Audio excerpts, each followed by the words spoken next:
Alors bonjour à vous, donc là on est à Los Angeles dans la voiture et je me suis dit que j'allais vous faire une petite vidéo assez rapidement parce que je viens d'expérimenter un petit challenge. Donc là en fait je sortais de l'hôtel Four Seasons Beverly Hills, l'hôtel où il y a eu Pretty Woman qui était tourné. On sort de l'hôtel et qu'est-ce qui se passe? Je discute avec un qui est canadien et qui parle français. En discutant avec lui, il me donne la carte, c'est l'entraîneur d'une équipe de hockey qui est connue. Vous allez voir ça bientôt. L'interview n'a pas encore été faite. Et après, je vois un type qui a l'air vraiment inspirant. Et là, je dis à Julie, bah tiens, ce qui serait peut-être cool, c'est quand je vois quelqu'un qui a l'air inspirant, je vais le voir et je vais lui dire, bah tiens, t'es inspirant. En anglais, bien sûr, hein, je te trouve inspirant. Je fais des interviews de personnes qui le sont, comme Anthony Robbins. Et je te propose une interview. Donc j'y suis allé, j'étais stressé, j'y suis allé, je l'ai fait vite. Et je me suis pris un bon gros râteau. Et je voudrais vous partager un truc parce que des fois je pense qu'il y en a qui me voient faire des choses et qui se disent ouais mais c'est facile pour lui, il s'en fout un peu de tout. Et ben je tiens à témoigner, c'était douloureux pour moi. D'ailleurs le fait d'avoir pris un nom comme ça, et c'est pas agréable. Alors qu'est-ce qui fait que je continue?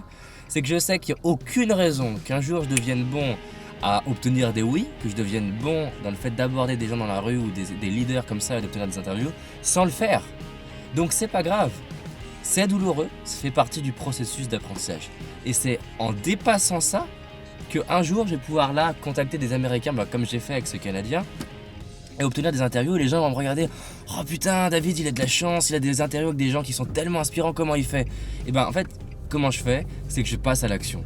Je passe à l'action sans savoir si mon anglais est parfait. Je n'avais pas préparé ce que j'allais dire, j'y suis juste allé là dans le flow. Et qu'est-ce qui se passe? Et ben je m'entraîne. En fait, là où il m'a servi, il m'a pas servi à avoir un oui, puisque j'ai eu un non. Il m'a servi à me challenger pour progresser et apprendre à obtenir des oui. Et on verra que je vais obtenir des oui, je vais obtenir un maximum des oui, et il y a un paquet de gens qui vont m'admirer pour ces oui, alors que si ça se trouve, s'ils avaient vu les noms, ils m'auraient détesté et critiqué pour les noms. Ce sera la même chose pour vous. Dépassez les noms. Et vous-même, je vous invite à échouer. Je vous invite à expérimenter des échecs. Je vous invite à avoir des noms parce que c'est comme ça que vous allez devenir plus fort que les autres. Et c'est pas une histoire de comparaison. C'est une histoire de libérer votre potentiel et de libérer vos forces. Et c'est possible uniquement quand vous allez au-delà de la peur du non, dans des terrains de jeu qui vous correspondent, dans des terrains de jeu qui peuvent potentiellement libérer votre potentiel. Et c'est comme ça que ça se passe. Voilà, juste ce que je voulais vous partager. En tout cas, sachez que c'est normal quand vous vivez mal un non, ça fait partie du jeu. A bientôt, salut. Oui, tiens, Julie a un truc à vous partager. Alors, on va tourner cette caméra sur Julie. Donc c'est un interviewé qu'on a eu aujourd'hui qui a partagé une situation très intéressante qui dit qu'en fait on a tendance à croire que l'opposé de la réussite c'est l'échec, ce qui n'est pas du tout le cas. L'échec est une composante de la réussite.